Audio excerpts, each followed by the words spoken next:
All right. Um, Thanks, folks, for showing up for our Strategic Planning and Finance Committee, our first of this newly formed and conceived committee. And as I was saying, we don't really have a formal agenda, but a couple of items that we wanted to go through, and really thinking the idea of this committee is to think big, and kind of come up with some grander ideas. And I think with the sort of general workflow will be that working teams, if not formal subcommittees, will take back ideas or projects or initiatives, work on them, and then bring them back to the committee as a whole. And we'll figure it out.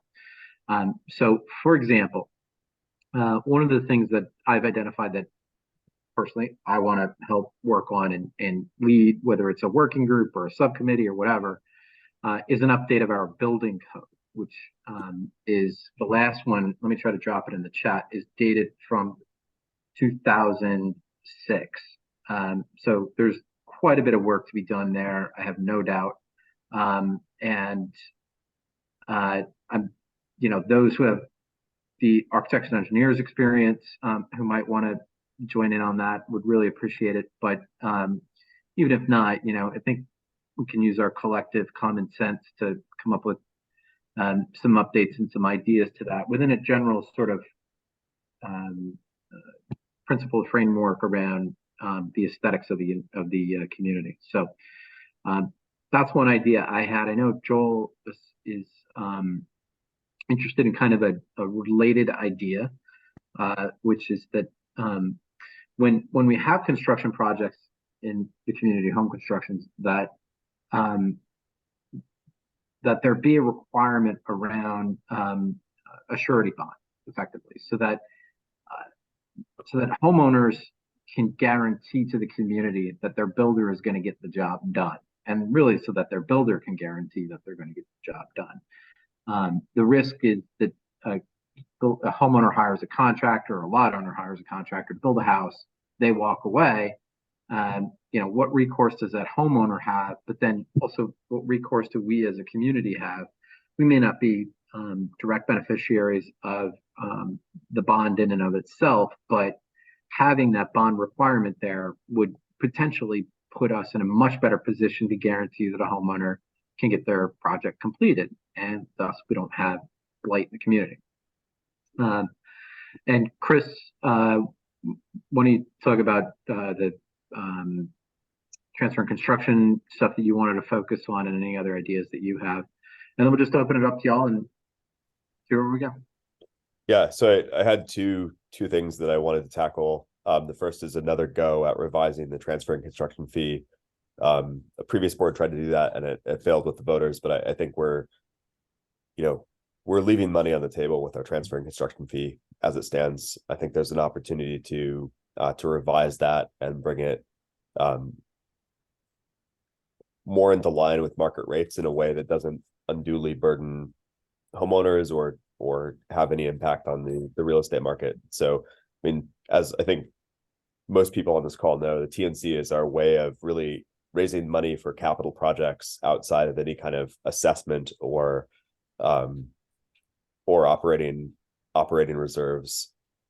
So finding a way that we can, I'm interested in finding a way that we can raise more revenue from that TNC fund, again, without kind of impacting the real estate market. And then the other thing I think that this committee can look at as from the capital project side is creating some kind of master plan for the golf course and thinking about what we ought to do in terms of use of that property, and kind of starting to think through the costs of various uses of that property. Not something that we would necessarily solve in the next 10 or 12 calendar months, but just starting to have a place where people are thinking in a focused way about what to do with that beyond kind of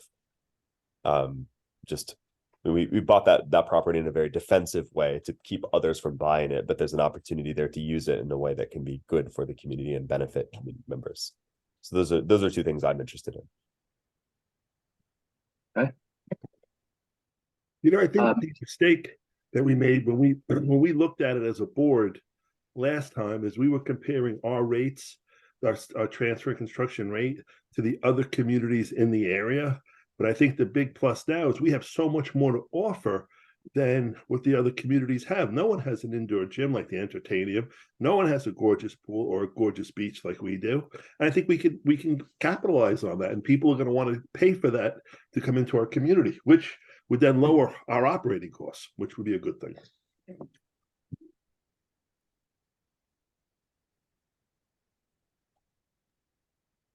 Yeah, Joel, I mean, Yeah. I think what we have right now is essentially it's a flat fee, which Yep. For members who are buying in, ends up in effect being a regressive fee. So like, I think one of the kind of cool parts about our community is the diversity and range of our community. And we have people who are, buying homes from the 200,000s up to the 900,000s, and they're all paying the same fee. I know that there are ways you could defend that, but there are also ways you could look at that and think about ways to distribute that more equitably and also, frankly, to raise more money from that. Yeah, and I don't think I don't think people who are buying in a higher price point are gonna not buy the house because the place is a few grand more. That's just the reality of it. People who can afford at that point, they're not going to care. It's just part of the transaction. With this Norman Gold. Hi. I agree with Chris somewhat, but it circles back, and I think Brown is on here. It circles back to charging a fee for keeping the storage area with these boats also, which would help the community and pay for some of the locks and the gates and everything that is supposed to be available. So Norman, I think that's a bit more geared toward the oversight committee. They're going to deal with sort of the short-term rules and regulations. I mean, this is meant to think bigger and more planning in the long-term future. I guess I would, not to discount your idea at all, but I would just say that whatever. There's a Tassie cameo. What's up, buddy? But it seems to get kicked down the road all the time, and nobody's really addressing it. But it was addressed by oversight committee and Lakes committee in the last board term, and it was brought to the full board, and there was just not an ability to reach consensus. There were board members who had really strong opinions that didn't align with where the Lakes committee and the oversight committee were. It was a challenge, but as we said at the second annual meeting, that's we're revisiting it again, and oversight's dealing with it, and we're going to bring that back up. But I just want to make sure that's not the focus of our committee. That is okay. That's for lack of a better term, that's balls and strikes. And we're here to figure out things like pitch count and bigger picture stuff. But I don't want to quell ideas either, so please bring them on. And speaking of that, Astronaut Dan, would you like to speak to us from the great beyond? Yeah. Good evening, everybody. Hi. Hey. Yeah, I am a big fan of Artemis and SpaceX. What could I tell you? I'm a geeky guy. I'm really liking good company. I got to tell you. Yeah, I should have worn my Artemis shirt too. I bought one down there when I went down there after I retired. I'm really liking what I'm hearing here. I wasn't sure what this committee was about, so I just kind of hopped in here for the construction and transfer and construction fund. I think those are great ideas, and I'm very intrigued by the sliding scale proposal. I agree 100% with what Joel said about we have like a premier facility here in the county, and yeah, we are definitely entitled to charge more regardless of what anybody else is charging. I'm 100% just drive around, and especially in the summertime, and take a look. And this board in particular has been really good at the presentations of new things. You guys are really professional in explaining and thinking and reasoning out things.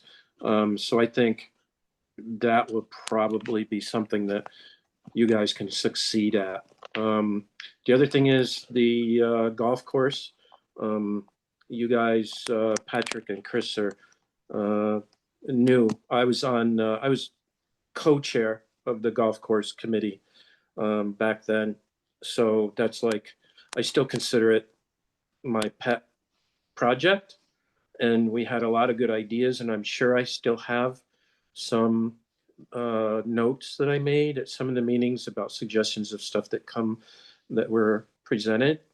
I'm going out there almost every day walking around because it's in my backyard. And I really would like to help out with the golf course thing to see it to fruition. Just one silly little thing that I could throw out there to start off with the golf course thing is that we had kicked around the idea of a name contest for the golf course. And there were a lot of interesting things thrown out there.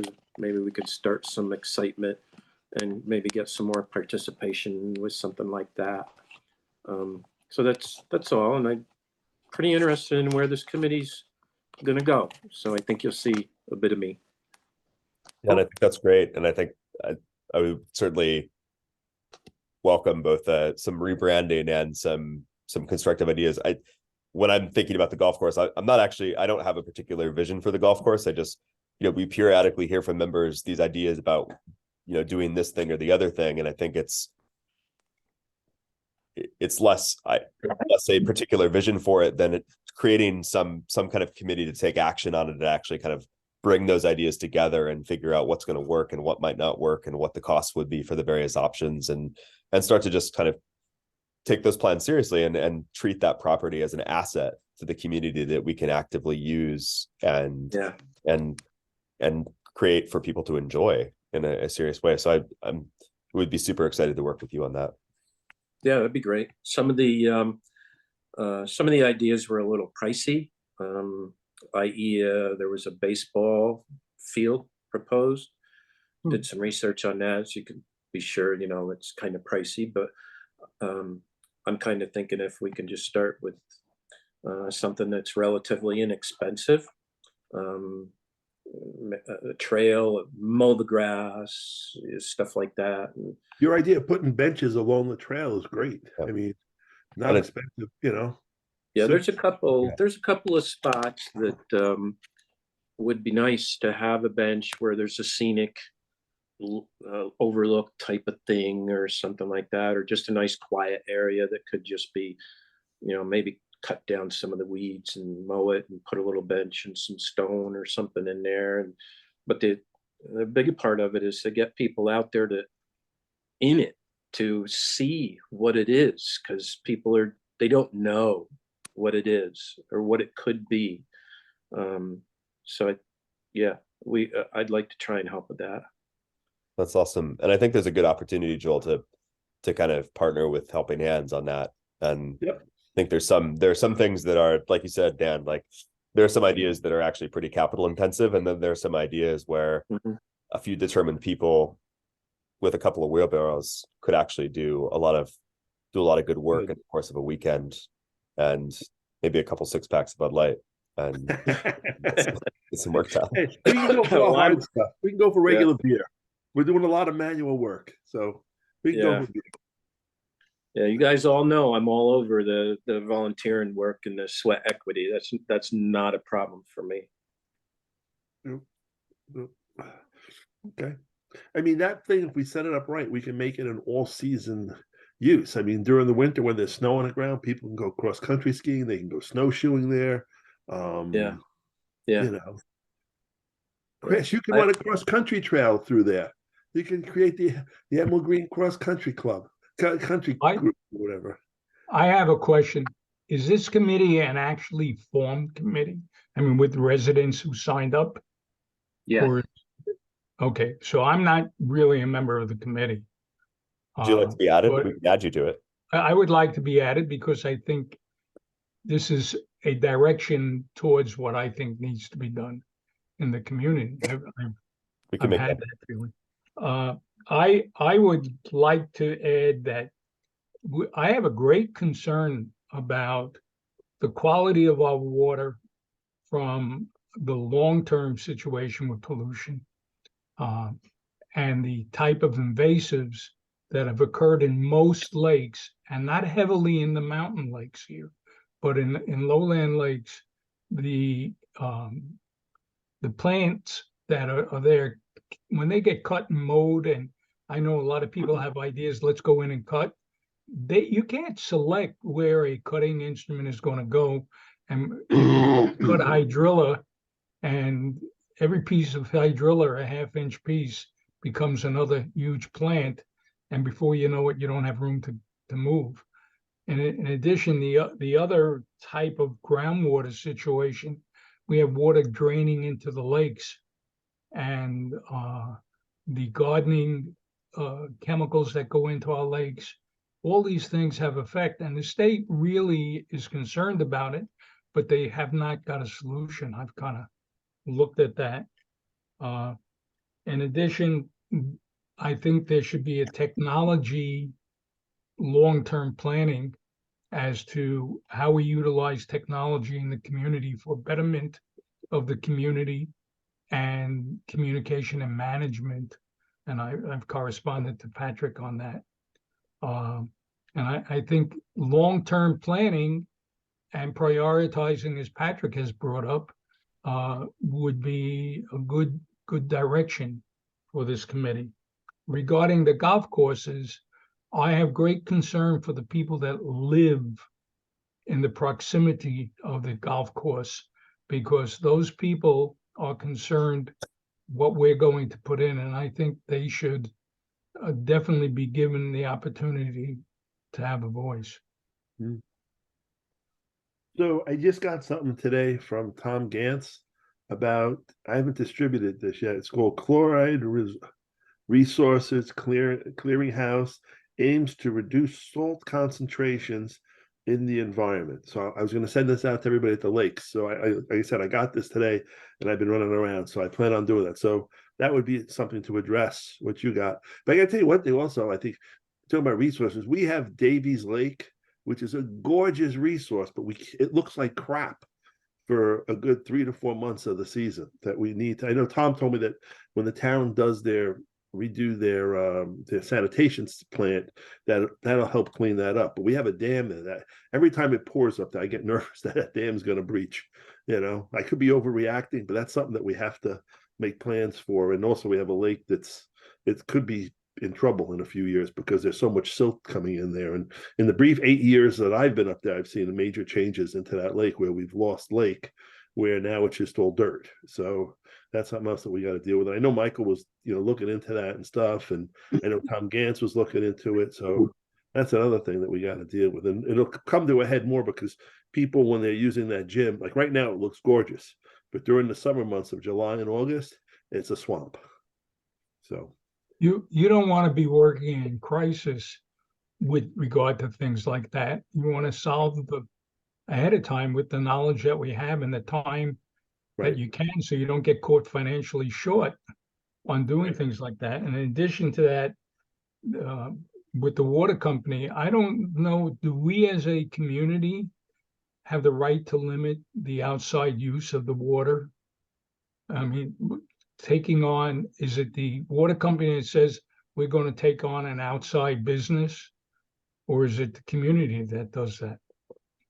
Water company, right? They're independently run, and so they'll make decisions about their own strategic future about commercial and additional non-EGPOA users, and they do that. Well, I don't know if they do it in conjunction with the PSC, but certainly is guided by, and that's way beyond something that this board would be equipped to understand and deal with. I believe Michael said there's a document that requires the HOA to give 1 million gallons a day to the water company for free. And that's something I think we should change. He couldn't produce the document. I don't think that's true. I think maybe he was referring to production capacity, like having it available. There's a Oh yeah, requirement. depending on how much they take, how much they use. Not that we have it for free. No, it's for free. They don't pay to use our water, but they pay to sell it back to us. So basically, they take our water and cleanse it, and then sell it back to us. So what I'm saying is, if we can change that agreement where we can sell it to them, then what will happen is we'll pick up 30 cents on the dollar because 30% of the people are not in Emerald Green. So, I think just for the effectiveness and kind of comedy of the committee, we should keep the true. I agree. keep the kind of the projects to EGPOA properly understood and not to kind of matters concerning the joint relationship between the companies. I think that's more of a board matter, and I acknowledge there's stuff there to work on, but I think just for a kind of so it sounds like we have building code on the table. We have real groundswell of support to help out on that. Thanks, guys. I'll help you. We have Joel, because you're on deck because of the surety bond, and then we have TNC, and Joel, I'm also going to draw on your help for TNC stuff. I've actually already had Brittany start to draw information for that, just to kind of gather numbers. And then Dan, it sounds like you, I would love to partner with you on the golf course. Does that sound good? Yeah, absolutely. And I don't know if I signed up for this committee or not, but I'd like to. We can add we can add you if you and Rich as well. That's a quick board vote that we can just take next time. It's I would I'd like that for sure. And so I mean, if we make any headway on any of those, that would be awesome for a year of board work. Yeah, put this in perspective, like could we set up like a limit, like say, okay, we're going to look at projects over 100,000 or 50,000 or 25, because something that comes to mind is like buying extra chairs for the pool or new chairs for the pool, or increasing, I'm going to use it, the pole barn, where like the little bit of shade on that side, maybe going all the way down. I don't know what that things would cost, but I don't know if that would be something that we would look at or oversight would be looking at. So that's a question I have. It's a good point. I don't know how we get a feel for whether something is within this committee or whether it's an oversight issue, right? So, but to my mind, something like pool chairs would be, well, first of all, I think that would go to the pool committee. But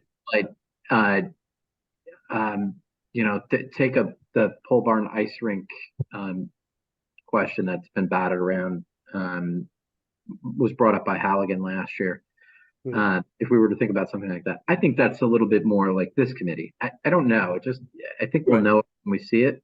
I think we also it's like an upstate HOA, right? We have some people on deck who are willing to help out on certain issues right now, and I think we just we run with it. Like even the TNC, like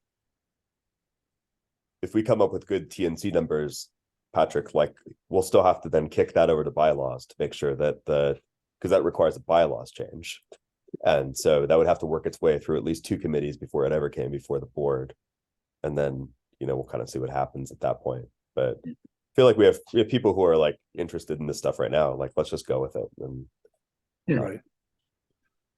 I think if this committee doesn't, for lack of a better way to say it, bite off too much all at once, because kicking things over to another committee, it's just going to take a lot of time, and for us to be productive, like we were on the Lakes Committee, I mean, it could be frustrating to work on something for 6, 7, 8 months. I'm a let's get it done kind of guy. So I don't know if there's a way we can streamline it or whatever. I know you guys on the board seem to be doing a lot of stuff behind the scenes, which I think is great to get things to move along. So hopefully we can do that with this stuff too. Maybe we should prioritize, because to me, getting that TNC fund increased once we get that, then that'll let us know, we can estimate monies that we'll be getting in the future, that it's clean money that we could use for our projects. So to me, that's like a number one thing. Cause like right now, we don't have any money, and I don't see us having money, Chris, what, for the next, another 2 or 3 years? I think what I can say is that all of the reserves and TNC that we have in currently are earmarked to finish the project. Right. So I don't, beyond the project's contribution line in the 2024 operating budget, which is $10,000, I would be hesitant to say we have any money free beyond that. Right. That $10,000 line. Right. So that just enforces what I'm saying, you know, because we don't have the money. Mhm. So I think the first thing is we do is we got to raise, well, maybe we should do something a little differently here. We raise the money before we go out and spend it. So we don't have to borrow money to go do something, that we Yeah. have the money sitting in our coffers earmarked for something. You know? So Yeah, maybe I think we can, I think the TNC is a question of just of gathering information. Right. I've asked Brittany to start pulling. She's already given me a couple things. I've asked her to actually, the real information that I need from her is the actually the sales price of home sales from the last 5 years, to help calculate kind of like what, just to help project what revenue could be. Right. This, and Yeah. so, which is a pretty, it's also a pretty big information pull, and it's going to take her some time, and that's totally fair because she has other urgent duties to do. Well, you know what you can do real easy? I can get that. I can get you probably a year or two's worth of numbers real easy. Because if you go out to, you know, like realtor.com and you can do a search on what was sold, and they'll let you know what was, you know, in our community and what the price was. So I might be able to help you get some of that. That would be great. I mean, I think that's actually something we could, I think, Dan, to your point, there's an information gathering piece. There's a kind of, the hard part is figuring out what we think the solution should be. And then there's a marketing piece where we have to make the case to the community that this is a good idea and why it's a good idea. And there he is. Meeting's complete. Our cat's here. So it's not rocket science. I think this is something we could accomplish. We just have to get the information in order and I think there's a lot of smart people on this call who can kind of, once we have a solution, can like work through that solution together and make sure that we have it where we want it to be. But I think in general, there's more money to be made from that fee. The big hurdle was that people felt that if we increased the TNC fund, it was going to cost them the sale of the house, or it was going to cost them, the money was going to be coming out of their sale proceeds, which is really not the case, because this is a cost that's borne by the buyer. So, you know, I don't see it hurting us. I really don't, because like you said, you know, you're spending $500,000 and $600,000 on a house. Is $3,000, $4,000 going to make that big of a difference? That if it does, you shouldn't be buying that house. Right. Agreed. So I think the Mike, solution, you're awful quiet. Mike, what do you got to say, Mike? You still I there? agree with you that the end of the day, it's nice to have the money available to be able to make decisions with what you have available. Because at the end of the day, your real job, quite frankly, gentlemen, is to pay off that goddamn debt that you have, and avoid paying interest rates that are probably escalating as we speak. So at the end of the day, I think the answer is generate some cash, and then we will have the luxury of making some decisions. Right. By the way, I think the interest rates are termed out, so thank God we're not getting killed on that. Right. but yeah, Michael, I think that Point yeah, is, you're right, I'll that assessment revenue is the most important thing for that assessment revenue is to pay the debt down 100%. Okay. So all right, then cool. do you take a full push on that, to do that first, to try and get that in place first over the next, let's say, 3 months or so? And just back to the building code issue. If there are if there are any, that's not a cat, it's a dog. If there are anybody who knows of residential architects or landscape architects too, who I think would be really, really helpful people to have involved in the pet show. Awesome. Oh. My dog's too lame to come hang out. But Mine's too big. our food was just got so the yapping at him. But if anybody knows of any architects or landscape architects who might want to help out with that, I'd really appreciate it. But otherwise, yeah, I think we know what to do. I think we could divide and work and conquer and work on a couple, like the golf course thing.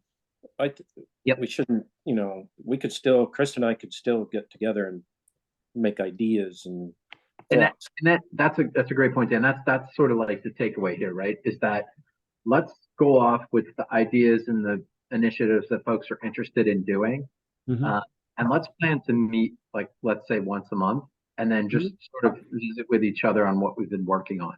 They absolutely should be proceeding in tandem, and we shouldn't be waiting around for one thing to get done before we do something else. Right. Yeah. Right. That way. There was $25,000 set aside for the golf course. Whether the money is there or not, that I don't know, but I know it's on our balance sheet. So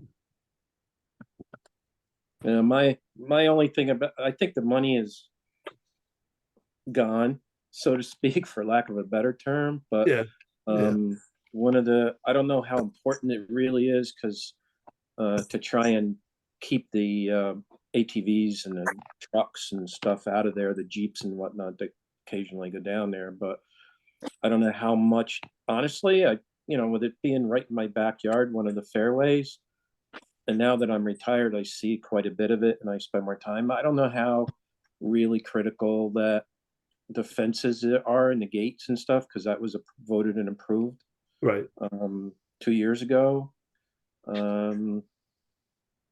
I don't know. I guess we should maybe talk about it, or I'm not sure how to handle that.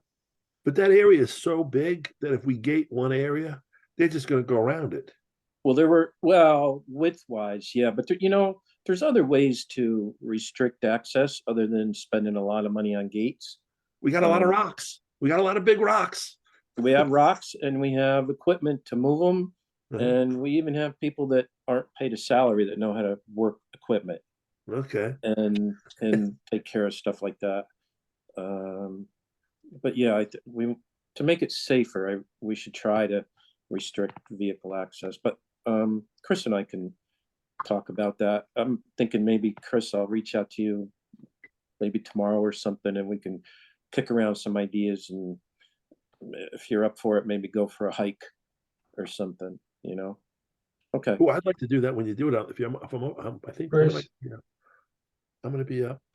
I would like to recommend something for all Zoom meetings, that people are identifiable rather than being just an iPhone when we meet, and because we don't know who's on with us necessarily. Yeah, it's a good idea. I see one iPhone there. That's what I mean. I mean, when we have a committee meeting and somebody's not participating, be nice to know who unidentified is. Okay, iPhone. Who are you, iPhone? There he is. Oh, look at how easy that was. Hey, Kelly, Cam. how are you? Nice to meet you. Okay. Hello. Hey, Sorry, guys. Hi. Didn't even know that it said iPhone. Yeah. How you guys doing? Good. How are you, Kelly? I'm good. All right. So it sounds like we know what we need to do. And for Callie's benefit, and just to recap for the videos as well, we have several sort of idea working groups who are going to go out and work on their stuff. I'll take the building code revamp, which is decades overdue now. Chris, you'll work on the transfer and construction, golf course stuff with Dan, and everybody else will pitch in on other things. Joel's going to help with the surety bond piece. Right. What have I missed? Patrick, I'm happy to give you support on the building code thing. I don't have particular expertise, but I'm happy to play. I appreciate that. Yep. Yeah, and that's it. So Wait, before we hang up, so did just two things, because I sent you guys a text about some of the gates not working, that someone, Joel, it's management related and oversight related. We don't have to tackle that here. no, I know that. I'm just saying, if you can my plan is to, like, if you could forward that to Michael, Yeah, that would be take good, it. because when you do it, it gets done, so, You got it. That's- All right. Good to see everybody, and hope you all had a happy Thanksgiving. yep. Yeah, We'll same chat here. soon. So we'll try to do this again in about a month, and yeah, let's see where this goes. Should be a fun committee. Hey, Yeah, Mike, sounds good. Mike Gutnick, could you do me a favor and send me your cell phone number? I just have a question to ask you, not related to this, if you don't mind. And I'll Okay, call you tomorrow. sure. Thank you, sir. All right, I'm going to dip out. Thanks, everybody. See you. Take care, guys.